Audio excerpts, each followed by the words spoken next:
Maswerteng araw po mga ka-STL. Narito na po ang resulta ng STL Pampanga para sa araw na to, 2nd draw, September 12, 2024. Araw ng Huwebes. Naway ang mga natayan nyo pong mga numero kanina ay manalo nawa ngayong oras na to, 4 PM. Kaya't kunin nyo na po ang inyong mga tickets. Narito na po ang resulta para po sa STL Pampanga. 2nd draw result, ang mga numerong nanalo 19 at 19 in exact order.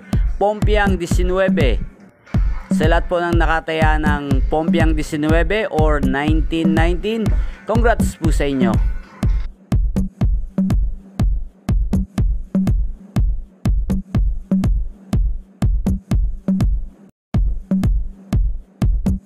Congrats po sa lahat ng mga nanalo. Maraming salamat po sa panonood nyo sa aking channel, Roderick Hernandez TV. Huwag pong kalimutang mag-subscribe. Thank you for watching.